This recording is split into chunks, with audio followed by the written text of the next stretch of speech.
I wasn't at the point for taking a huge risk and cutting off all of my freelance business and going all in on a project that might turn out to be something great and big. Mm-hmm. But, I was definitely at the point where I'm like, I need to do something different besides just be on this grind for the next 30 years.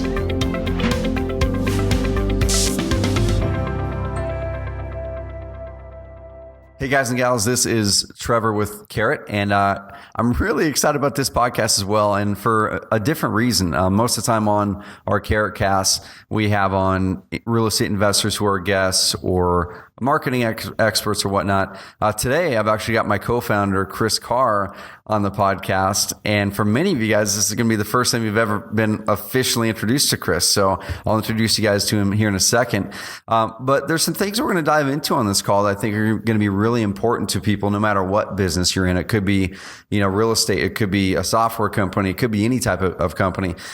You've heard the horror stories of partnerships. You've heard the things you should do and you should not do with partnerships.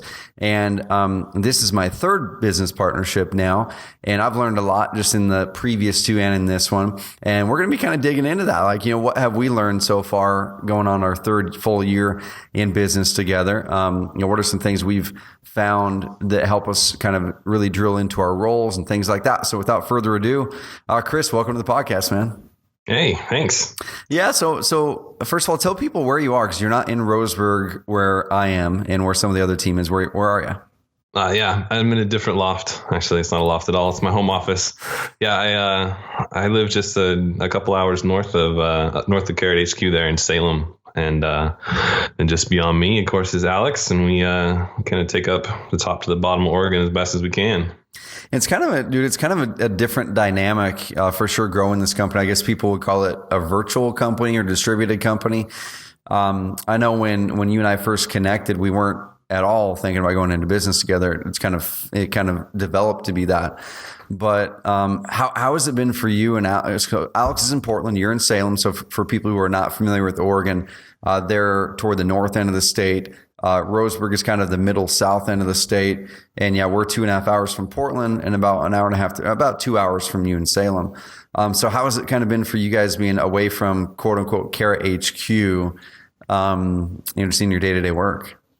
Well, it's funny because we do have, you have the loft there in Roseburg, but I've been up here in the Salem area since the very beginning. So we've always been that distributed virtual company, and from Roseburg up to Portland, but also Brandon's down in Klamath. So that's about as south as you can get. We span all of Oregon, which is interesting because it makes us kind of like a distributed team, but we're most of us are not all that far away from each other. So exactly. I think the biggest benefit of that for me is, I'm more on the technical side of stuff. I dive into projects that, I'll start in the morning and I won't really look up for hours just because I'm sitting here at my computer, but it gives me the ability to really dig into that stuff and have fewer distractions. We can talk a little bit more about office at home in the a little bit later, but most of the time fewer distractions, but being kind of close together, it allows us to get together on a pretty regular basis. And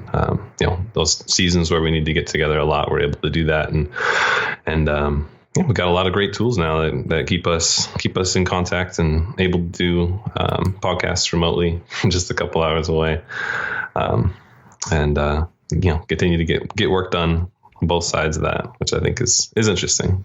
Dude, exactly. So I'm sitting here writing some notes, as you were talking, I'm going, man, we need to dive into the tools we use and how we communicate with the distributed team. Cause just giving people a quick run through on how Carrot is structured anyway. And like, so there's a really important reason we're doing this call. It may not be specific to real estate, but if you guys are wanting to grow a business, if you're wanting to grow a business that possibly gives you freedom, that attracts great people, no matter where you're living, and also kind of gives you that spatial freedom to where you can go and work where you want to work. We're going to be diving into what we do here at Carrot, so you guys can emulate that. But also on the partnership side, we're going to unpack that a little bit. One thing I want to point out though is, so right behind you, you've got the core values poster on your wall for Carrot. Mine is actually in front of my computer over there, so people can't see it behind me. But that's one thing that we've done here at Carrot very intentionally. We'll probably talk on it a little bit more here later. There we go. We got some carrot buds there. Get the big carrot bud over there, or the big carrot over there. So we always want to try to kind of create those environments around our team members to where we have the core values in front of us, things like that. We'll touch on that here in a bit and kind of how we develop that, what it has meant, how we kind of make a cohesive culture, even though we're hundreds, if not thousands of miles away. But dude, let's kind of roll back to the beginning. So I was just thinking, a couple of weeks ago, how it all started, and it seems like every now and then that pops up. I'm going, man, that's really interesting. And the convo came up when I was talking with a mutual friend of ours, DJ Thielen, who was the one who introduced us.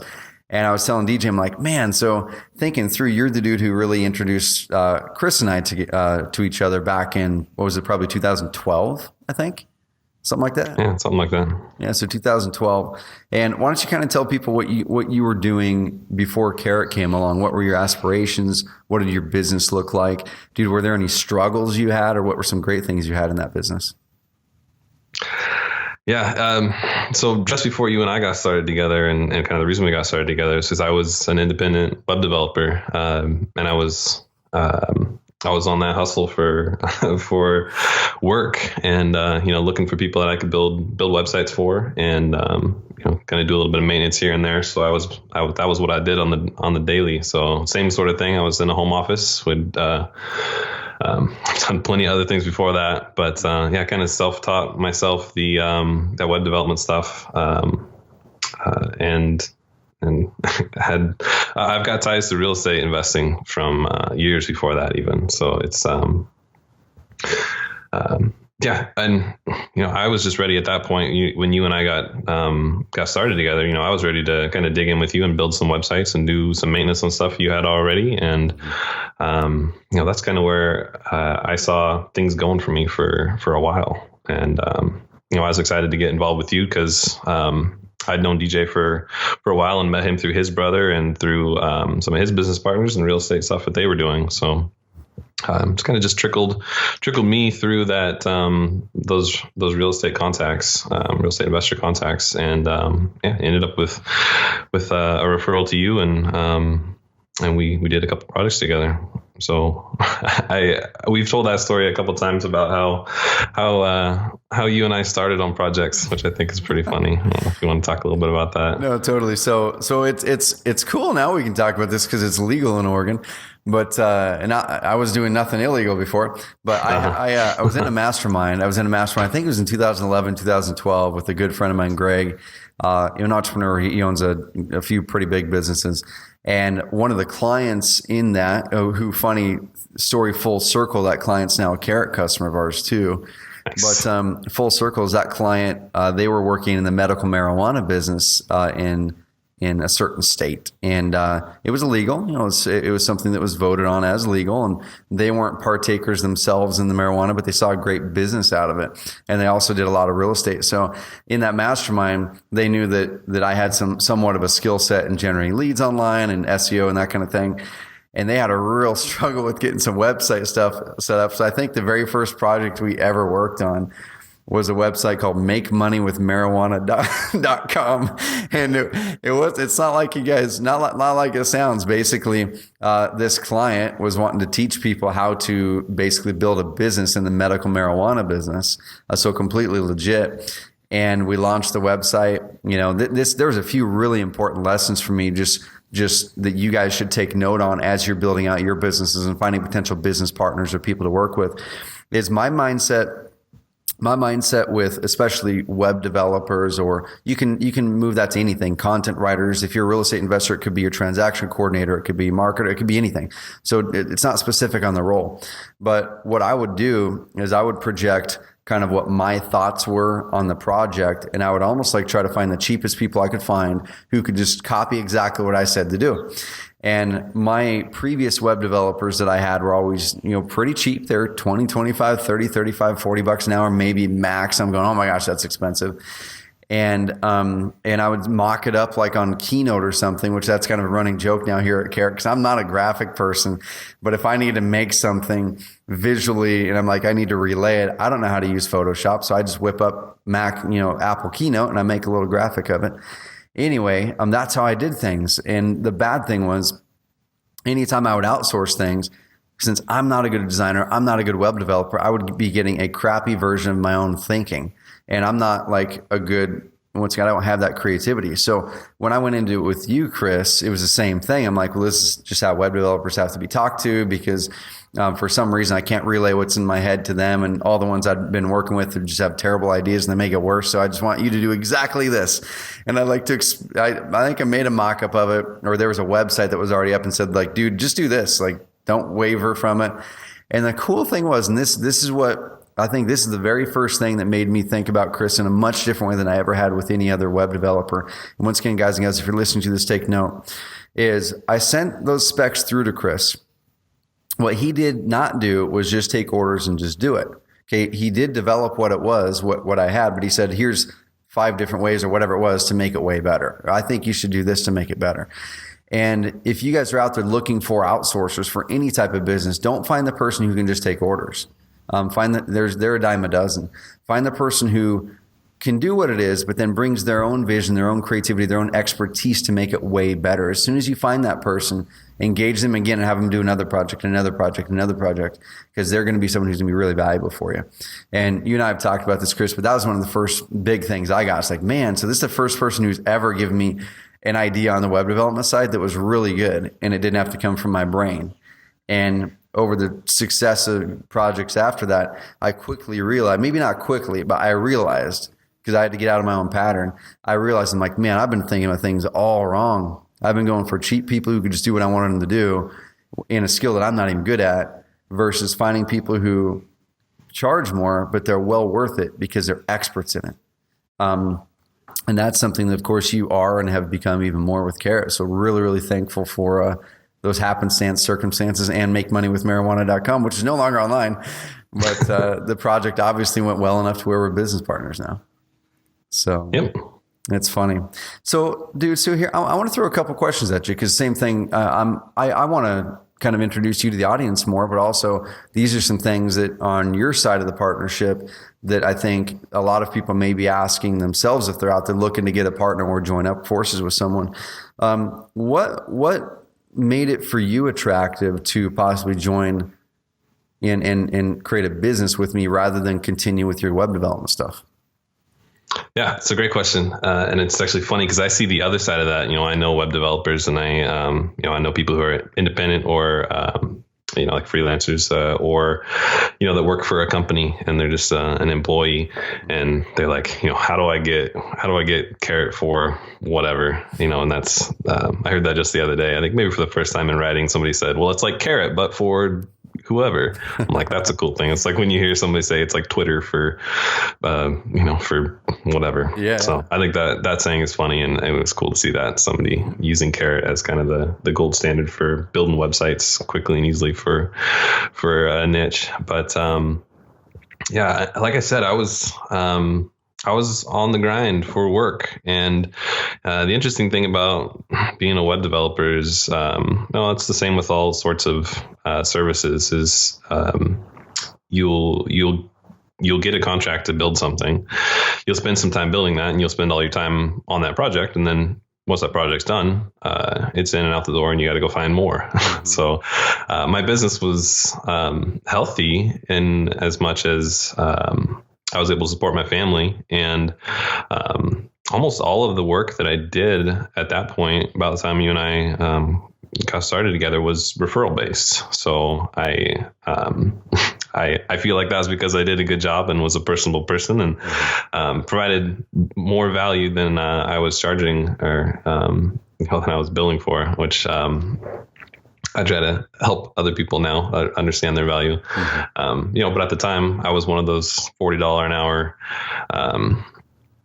freelance web developers, and I was spending half my time trying to find more work and half my time actually doing work, which doesn't bring in $40 an hour or full time. So you're working double full time, and it's a grind. So there's kind of that idea for a lot of web developers and just people who are into technology type businesses, which is, there's like three different ways to go about that. There's working for somebody else. There's working kind of independently on other people's projects. And then there's, I guess there's more than three, but basically, working on somebody else's stuff, starting your own thing and running that, or working for somebody. And, there's different values of stability and risk involved with each one of those. And, I was at the point when we started talking about kind of the different projects that you had and how much work you needed on each one, where it's like, I wasn't at the point for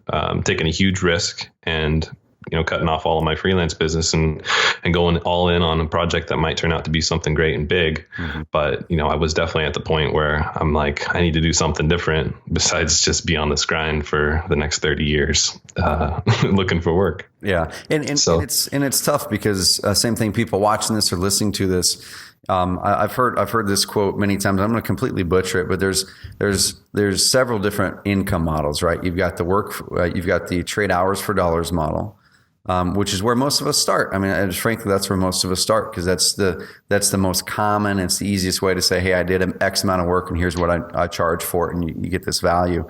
Then you've got the other model where you actually build an asset that produces income for you. Okay, so you got to build the thing, but it produces income for you.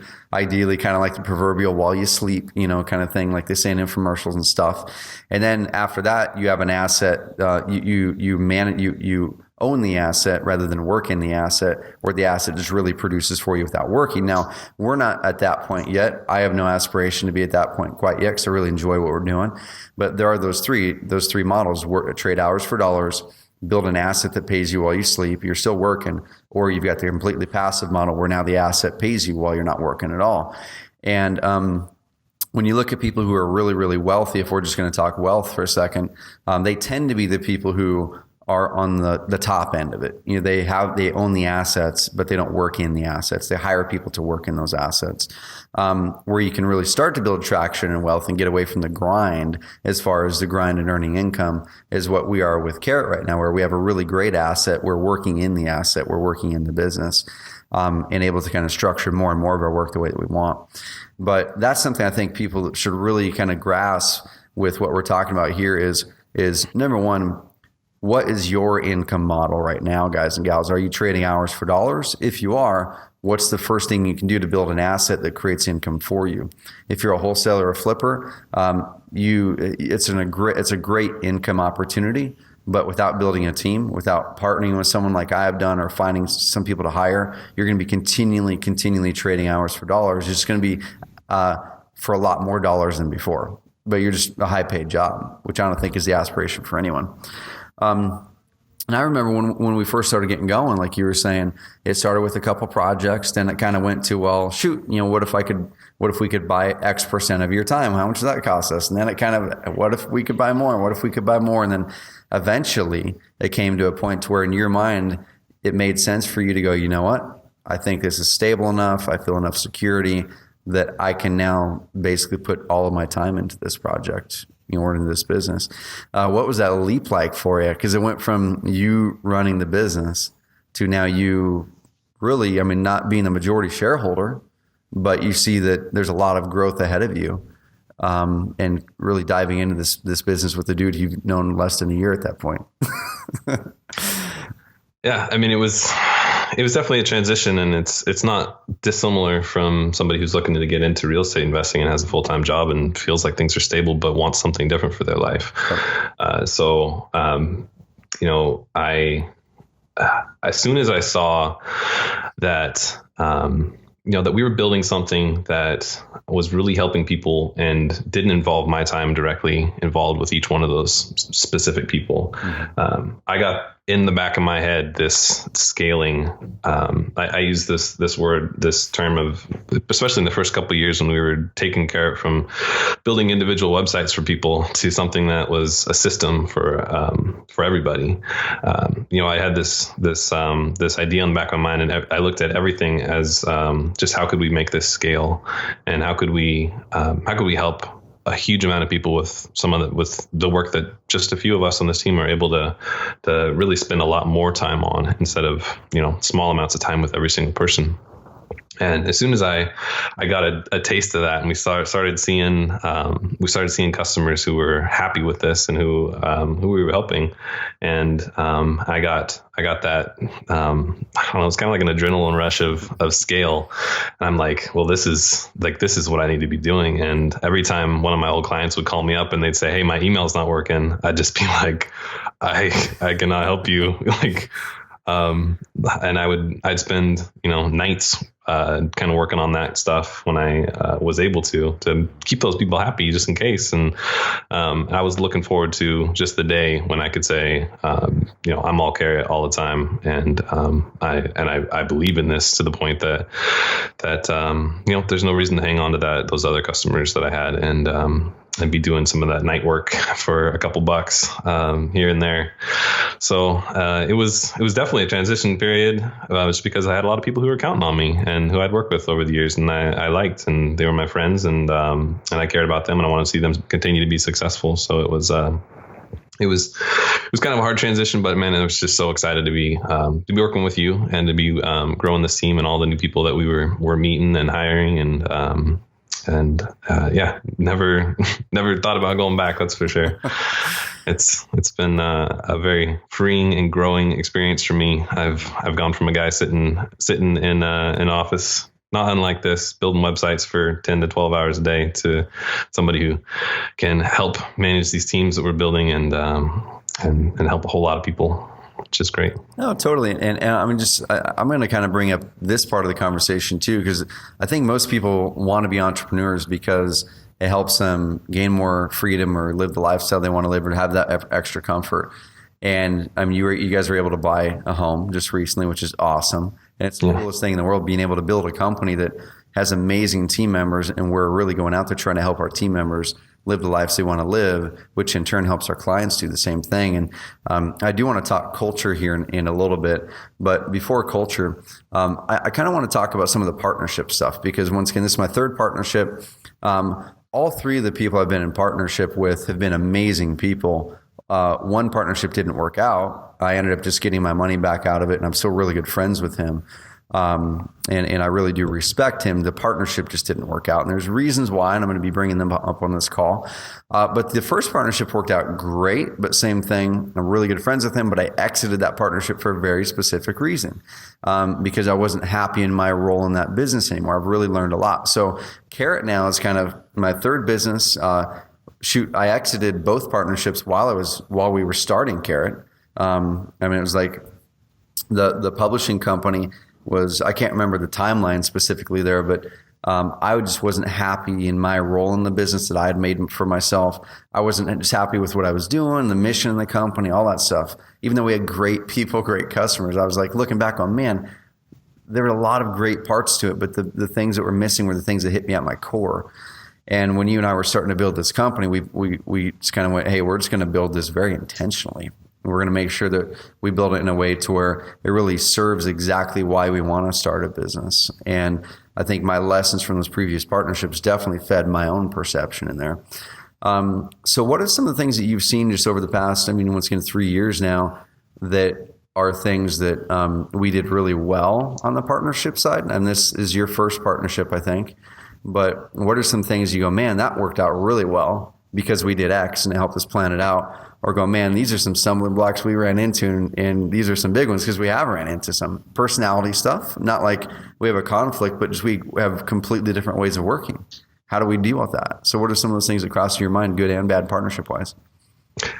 Yeah, well, this definitely is my first partnership of this kind. I worked with a lot of people over the years, and after just a few conversations that we had, I didn't feel like I had any real reservations in getting much more involved in business with you personally. And like you said, we have very different personalities, and I love that. And, things get heated in Slack sometimes with me, just like trying to almost just play a little bit devil's advocate. Like I'm not really emotionally and seriously invested in some of these conversations that we have a lot of the times, but I'm just like, trying to provide a different dynamic. And that's been the most interesting part of this, I think. And I think it helps a lot that we're close enough that we can get together and float the river and have a beer every once in a while and make sure that we have personal relationships that are stronger than any business disagreements or not really even disagreements, but just conversations we have that take, different sides. And I felt like over the years, there's been a lot of times where we've had decisions to make, and I come into it with an idea for what decision we should make. You come into it with an idea for what decision we can make, and we always end up on something totally different than either of those things. Not always, but oftentimes. And I love when that happens, because if I was making all the decisions in this business, it would not be anything like it is right now. And I hope that it would be the same if it was just you making all the decisions. So that personal dynamic stuff, as we get more people involved in the team, I see more of that, and it can kind of just me personally, I have a pretty easy time keeping my emotions out of the stuff like that, and kind of seeing it from a bit more on the outside. And I like that. I think it's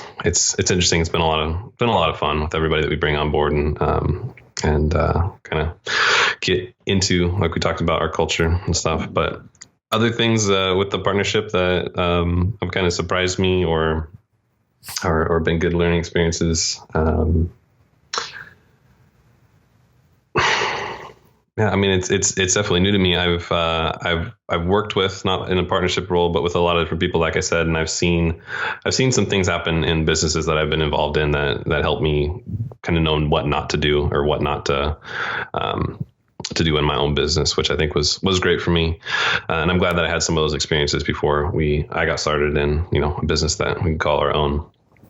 But yeah, nothing else kind of big comes to mind for me right now. So tell me a couple of things that maybe you're thinking about, and we can chat about them. Yeah, I'll throw out a few things right here. So with my previous two partnerships, one thing that we didn't do with either, and like I said, I'm still really good friends with both those co-founders, but one thing that we didn't really do was we weren't crazy intentional, like the contribution of each person. We just said, hey, we like each other. Hey, we both have a little bit of a different skill set. That's an issue we'll go in here in a bit. Our skill sets were not different enough in my previous companies. And the way that we made decisions was not different enough in the previous companies. So it just didn't work in one of them in particular. But I know going into this company, I was like, man, here's the role that I want and that I'm good at. And I hope that I can grow into this role. And same thing, like, here's what you're really good at. And we were really, really clear on what our roles were, at least to start. Now they've adjusted a lot over the past 2.5 years, like a lot. But I knew that I was going to be leading all the finances, all the real business decisions, most of the hiring at the start, pretty much most of the strategy at the start.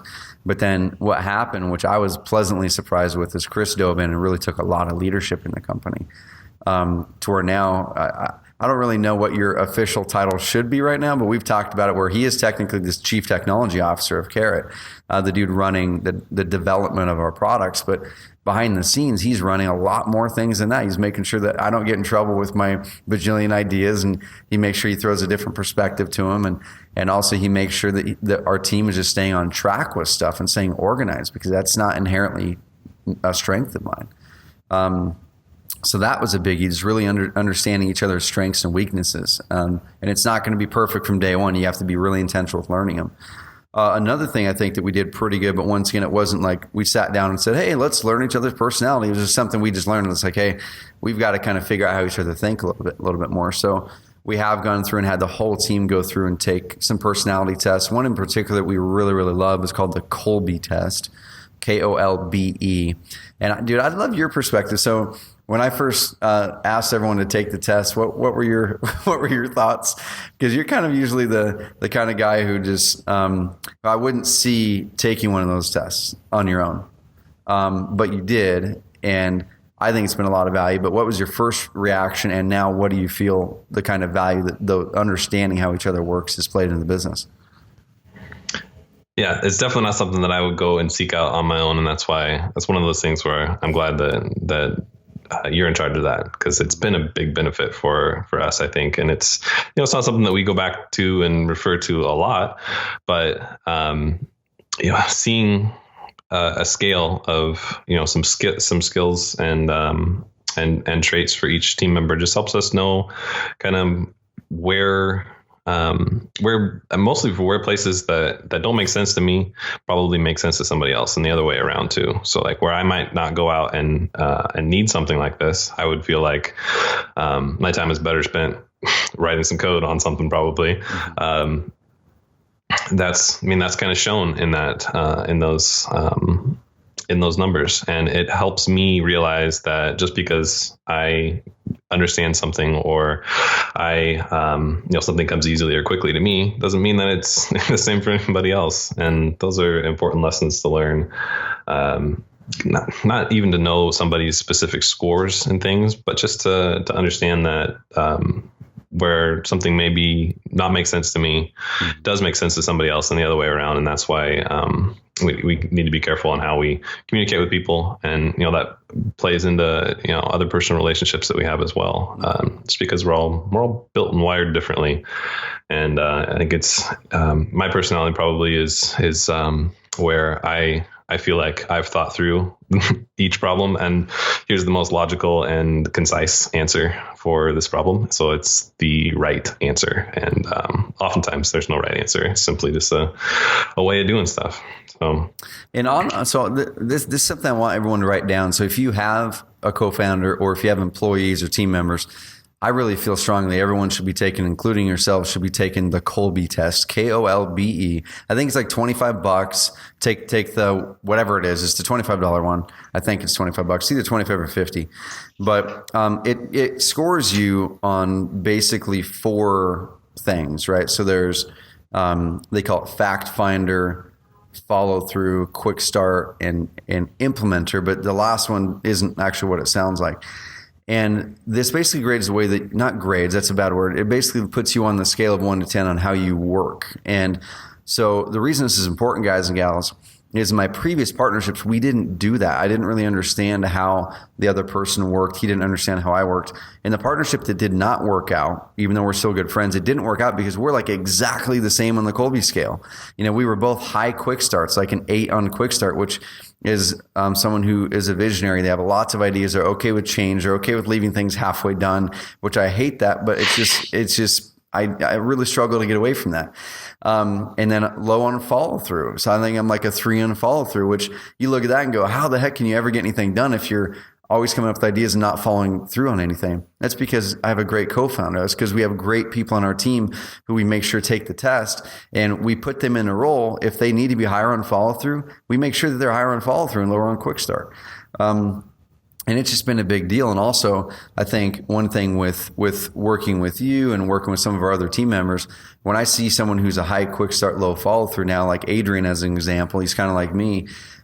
We've started to adjust how we work with them. We started to adjust how we talk with people depending on how they work. We've also started to adjust on what projects we'll actually say, hey, you tackle this.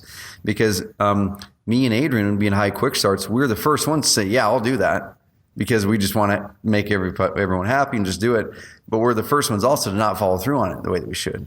So I've learned myself, I still I have a lot of room here to grow, but I've learned myself with Adrian and myself, it's like, all right, I need to put in someone who's higher on follow through to help us actually get this done. Otherwise it's not going to succeed. And that's one of the biggest pieces of advice I would give anyone if you're going to start a partnership, is have you guys take the Kolbe test. And what they say is ideally you shouldn't be more than about 5 points apart on any of the important ones that follow through in the quick start. What's your follow through in quick start? Do you remember? I don't recall. I think you were like a 6 or something like that on quick start. I'm sorry, on follow through. I think it was around there. Quick start, I don't remember what it was. But what's going to follow through, guys and gals, is actually getting stuff done. There's a great book. I think it's called Rocket Fuel. I would highly suggest everyone read this book. And Rocket Fuel, the book, talks about finding an integrator into your business. The integrator is the person who actually gets stuff done. It's the person who helps to make sure that the mission and vision are on track, that the mission and vision are, we're marching forward to getting those projects done. And I would say that, and there's several integrators in our business, but Chris was kind of like my guy at the start to go, I could not even start to fulfill and grow this business without having someone who gets stuff done and who is organized and is a process-oriented person and who is not as gonna, like, the last thing in the world that we wanted, Chris, was you and I to hop on the phone like I did in my previous partnership and come out with 35 ideas that we wouldn't actually do anything on. Mm-hmm. That would have been a death sentence to the business. And having a partner who was the integrator, not the opposite. You don't want the opposite. Because if Chris was like 1 quick start and 8 follow through, we wouldn't be able to get anything done either. That's a way that another partnership with a friend of mine, not me myself, but him and a business partner of him, it imploded because him and his partner were way too far separate. They couldn't come together on decisions. They couldn't ever compromise because they were so completely different. So make sure when you guys have people take the test, especially your co-founder, that you guys aren't more than 5 points apart. If you guys are more than 5 points apart, really seriously sit down and have a heart to heart and figure out how you guys are gonna solve differences, because they will come up quite often. Anything else on the personality test and that kind of stuff before we kind of move on to some other stuff? Well, I mentioned at one point that I've got people kind of from the other side too, from the development side, and they're like, how do I get from from being an independent developer looking for work all the time to having something of my own and growing a business. And like we said, it takes different skills, and you find somebody who's right across the middle on all that stuff, and they might be able to start something on their own and develop it and grow it on their own. But there isn't that passion level of those different parts, I feel like. And maybe those people exist, maybe it's that just doesn't happen. But that's something that I feel like really worked out well for us. And I think part of that's luck, and part of it's your experience with partnerships and my hesitation to get into partnerships. Yeah. But when somebody asks me, how do I get into something like that? I know I recommend just looking for people and not looking for even a niche. The reason that we're successful with real estate investors isn't because I know how to make great real estate investor software.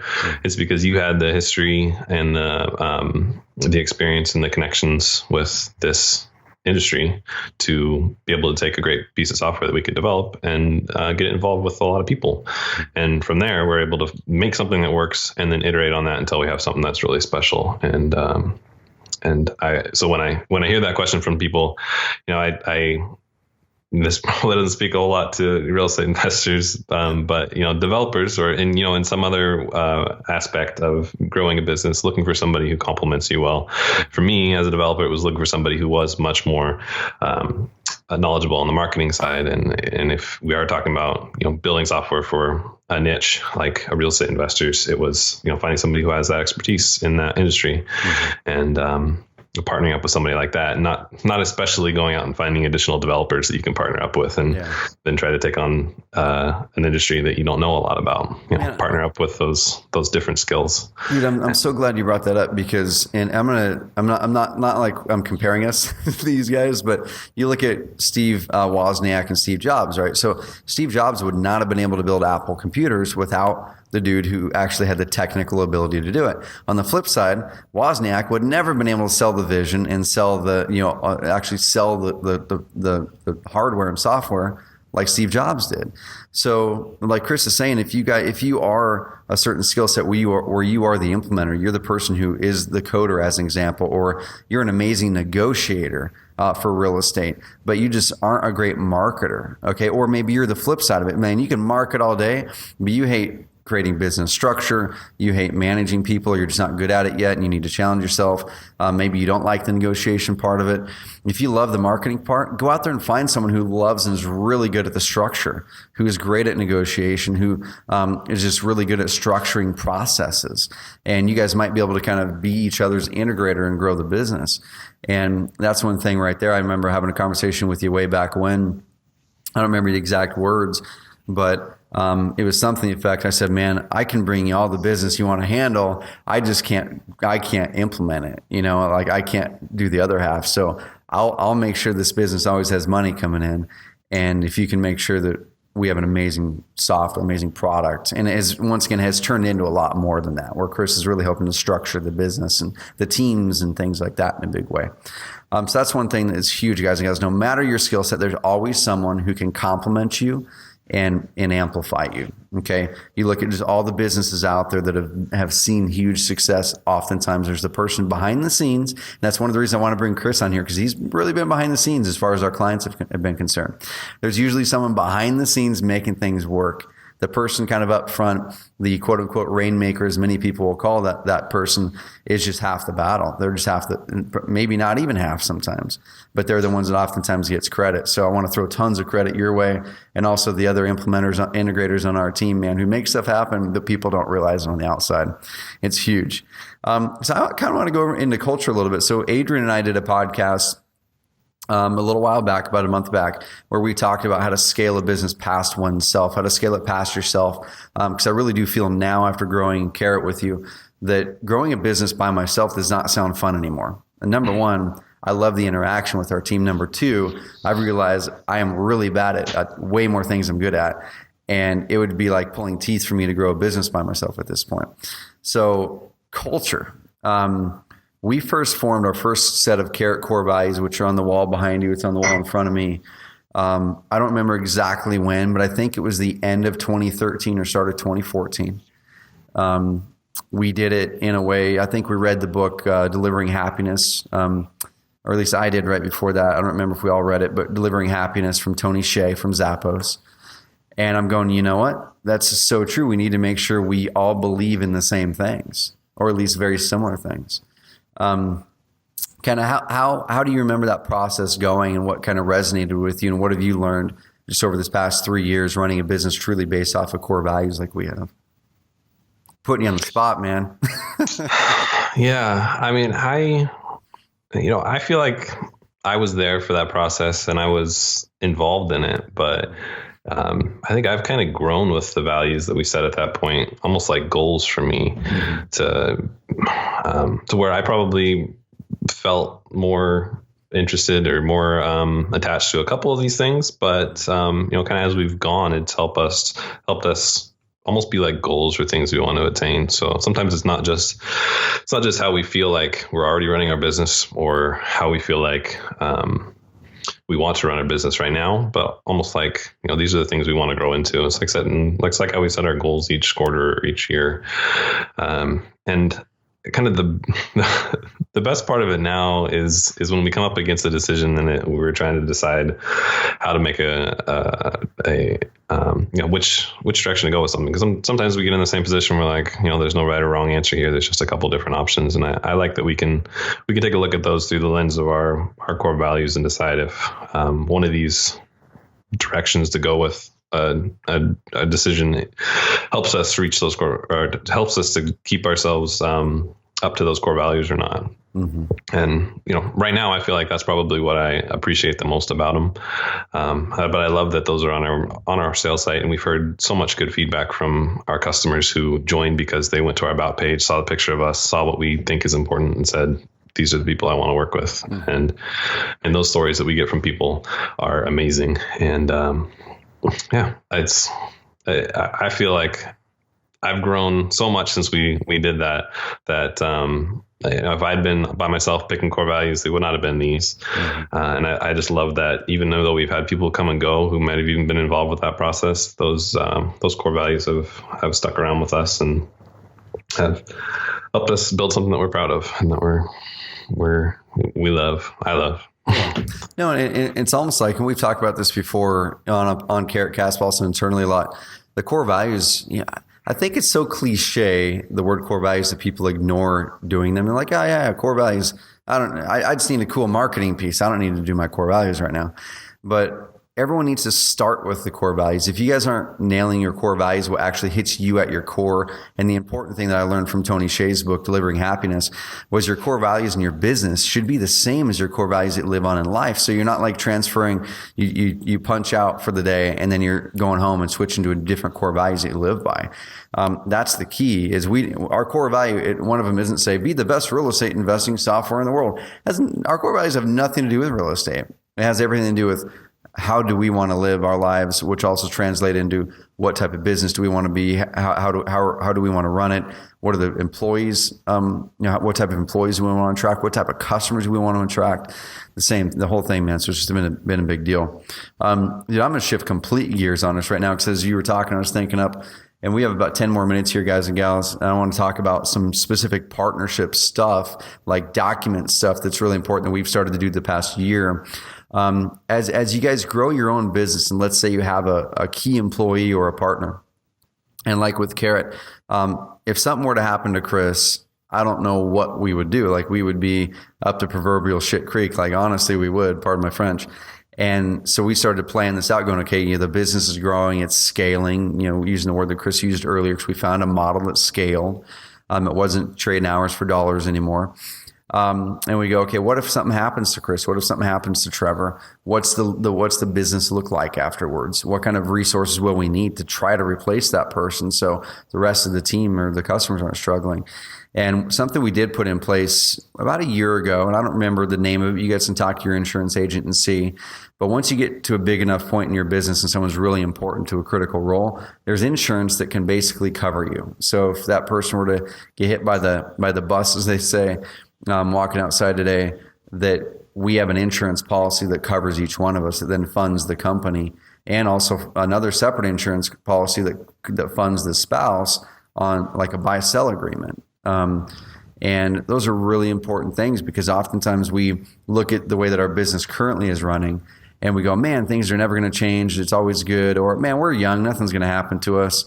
Or, whatever it is. It's those stories, like a good friend of mine, John Paul Moses, who, prayers are with him still. He got in a wreck about a month ago, and he's still in the ICU, hasn't been waking up. And he's one of the first people I ever met in the entire real estate investment industry. Really good friend of mine. Comes to my mastermind every single year.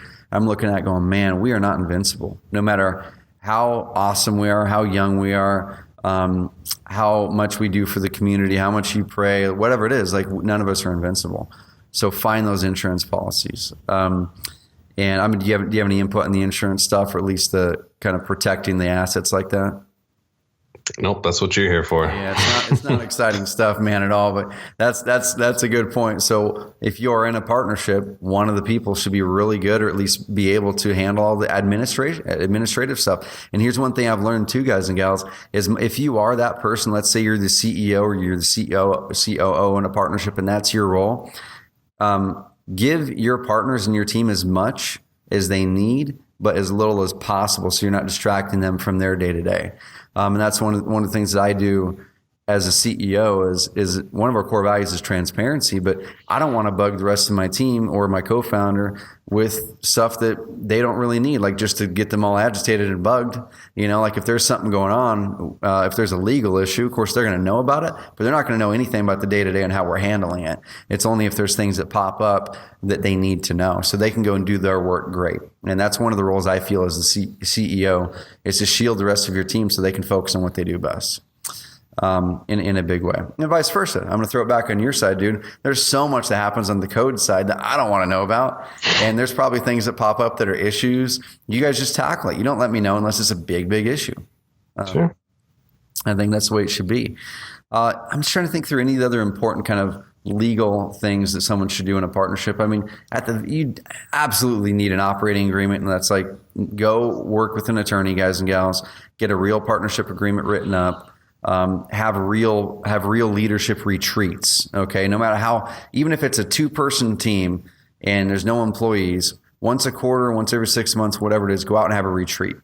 Dude, do you remember when we did our first retreat? I mean, was that literally last year? Was that the first official one?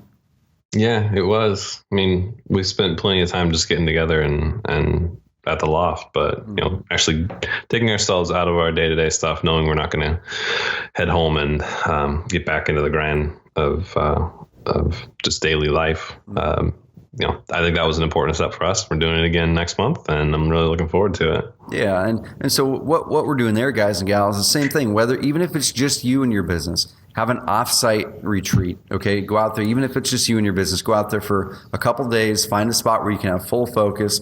Get away from Facebook. Get away from all communication except for just your family or something like that, and just go out there offsite. And I think that's the important thing. To me, I can't come home that night and then go back and meet with you guys. Like, we've got to be there overnight so you can fully absorb the messaging, so you can fully absorb why you're there, things like that. Have an offsite. Once a quarter is ideally, once every 6 months is great.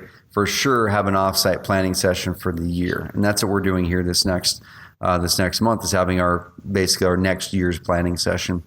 2 days. The shareholders in the company are getting together. We're going to plan out the next year, basically in 2 days. So there'll be a lot of work that comes out of that, but we're getting a lot of it aimed down there. So I want to talk about tools, and we've got about 5 more minutes here. So tools, since we are working virtual, and I think a lot of people are working remotely or virtually, why don't you kind of run through some of the things that we've implemented with Carrot that are working really well, even though the majority of us don't see each other in person except for maybe once a month? Yeah, there's a lot of stuff that we use, and we've come a long way. I remember when I first got involved with what Carrot was before I was involved, and for a while after, we used a Gmail account that multiple people signed into, and that's how we communicated with our customers. And if we needed to communicate with each other, it was. Well, I remember what we used. We'd email each other. I think it was email, literally, or maybe even Skype. I can't remember if we were using like Skype chat or something. No, it was Google Chat and just the end of Gmail is what it was. So we've come a long way from there. We've been through a lot of tools, and we've tried a lot of things, and they've all worked and solved the need for us at the time. And I don't think there's anybody in the world who doesn't know about Slack at this point, and what that's changed for us is everything. What I would say is, first of all, find the things that work for you, and try not to just jump onto every new thing that comes along. That's been something that's worked for us for all these years. But when something does come along that can improve things for you, definitely be open to it. I think I probably push along more of that stuff, and just from the technical mindset, I see these new things, and I can see how they can help us, and I test that stuff out, and I make sure it's something that's really going to work well for us. But we're in Slack all the time. We have a different channel for every project that we're working on, every little team that needs to be able to discuss stuff, and I'm a big proponent of that, and I try to get everybody to talk about things that are happening, even with our customers, and in one place, so that if we need to go and run a search for something, we know that we can always go find a link to whatever that was, or what happened with that project. It's always going to be in one place. So Slack's our home base for all that stuff, and I don't see that changing anytime soon. Something I'm happy that we pay for, and happy to see that business growing and doing well. Exactly. Yeah. So Slack, once again, guys and gals, if you don't have Slack, it's probably slack.com. I don't know I think it is, but it's just go check it out. I mean, it's really tough to explain it. Even when you download it the first time, you might be like, why do I need this thing? I already use this and this and this and this. The reason you need it is because you use this, this, and this, and this to communicate. So as soon as we started using Slack as a team, they have a lot of really cool integrations that you can basically have Slack be the house of all of your team communications. But we really don't use email anymore internally between the team. I can't remember the last time I sent you an email. It was probably maybe, I don't know, it was a while ago, but it was probably something that Imran, our CFO, emailed us, and we were probably communicating in there because he's not in Slack. But it basically replaced email for our whole team. So we have a team HQ. Another thing that I think is really important being virtual is you got to have the FaceTime, even if it's, and I'm not talking FaceTime as in my iPhone. I'm talking FaceTime as in like what Chris and I are doing here, where I can see his face, we're talking, we're communicating. And we use Google Hangouts for that. And you guys can use that inside of Slack really easily. We have a Monday team call that we really tackle what we're going to be, what our priorities are for the week, kind of go over some, hey, what are people going through? What are some big wins, that kind of thing. And then what our current structure is Tuesday, Wednesday, Thursday, we have what we call office hours, where Tuesday, Chris and I hop on a hangout. And if anyone needs any questions from us, just like they're going to come knock on our door, they can just hop in that hangout and ask us questions while we're on there. And then Chris takes one day and I take another day during that week. And then we wrap up the week with the team call on Friday. So pretty much, we've got the 4 people here in office and plus myself. So 5 here in the office in Roseburg, and then the other 4 elsewhere. Pretty much every day, man, I'm seeing almost everyone's face, which is really cool, and having a real conversation with them. I think that's really, really important for culture stuff. I'll throw one last thing out and then probably close this puppy up, is when you're going into partnership with someone, or you're just growing a company and growing a team. I think it's really, really, really important to, like, one of our core values is have fun. Find ways to get out of the normal business. Find ways to, even if it's during work hours, guys, there's always going to be more work hours. Float the river like we do at least once a year here in Roseburg with the team. Or we did a retreat on the Oregon coast in June with the whole team, flew Adrian in for that. And we're doing another one probably in Sun River in the snow in January. And just go out there and find ways to have fun in the business, because you're not going to retain anyone, including a business partner, if people aren't having fun. Because the day-to-day can kind of get monotonous. Dude, I want to throw this one last thing at you. I've never asked you this. What was your first thought when we came up with the idea to make our own carrot bud dolls? Like, do you remember? Do you remember what you thought about that? Did you think that's a stupid idea at the start, or that was a good idea? I don't remember what I thought the first time then, but man, I remember that presentation we did for the Real Estate Investor Association in Portland, and we went and bought all of the big carrot dolls, the one that's behind us right now, and we set them all up in that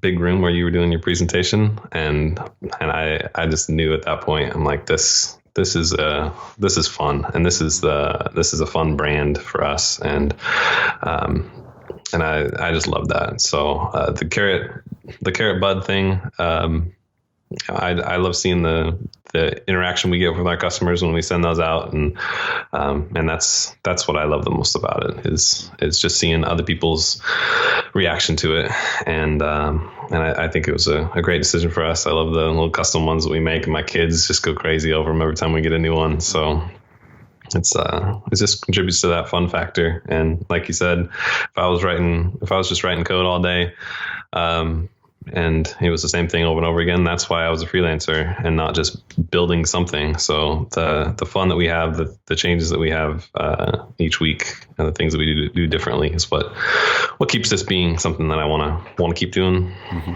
I love it. Just keep doing it. Well, dude, I appreciate the heck out of you hopping on with me. Onto a carrot cast. Hopefully it's not our last one. Maybe we'll hop on a technical conversation about something. Sure. People have those questions. But do you have any kind of advice for people on the partnership side if they're looking at starting a company, or if they're looking at joining someone else? Any advice you can throw people to wrap it up? Yeah, I'd say probably the thing that I appreciate that we did the most was just getting to know each other, and not even so much the business stuff, but just getting to know each other was what makes this still work. So even though we come up against challenges, or we butt heads on something, we can always stop that, go have a beer, and just hang out and know that we'll come back at it again the next day, and we're going to figure it out. So I appreciate you very much, and thanks for having me on here. And it's been a wild ride, and I'm happy to see where it goes next. I love it, man. Well, guys and gals, go out there, and I'm going to run down a quick list of things. If you're looking at not just bringing on a partner, but building a team, guys, go to Kolbe.com, KOLBE.com, and you and everyone on your team take the darn test. Like I said, I think it's $50 or something like that. So worth it. Next, come up with your set of core values. What is it that you're going to operate your business on? How are you going to hire people? How are you going to attract people? Third thing, Find your integrator. What is not your opposite, but the person who can help add that fuel, that rocket fuel, as the book says, to you, your business, your idea, what your skill set is. Because there's always that other person out there who can add rocket fuel to what it is that you do, so your life can be easier. You can do more of what you like to do, what makes your heart sing, as we like to say. And also that person can as well. You guys can do much bigger things together. And above all else, guys and gals, just have fun. Business is not life. Business should fuel life. So make sure that you're finding someone you really want to work with. You build a product and a business that you're really passionate about that makes a real difference, and go out there and hit it. Don't quit before you actually see those results, and just go out there and crush it. So guys and gals, check out our other episodes of the Carrot Cast, and we appreciate you. Thank you.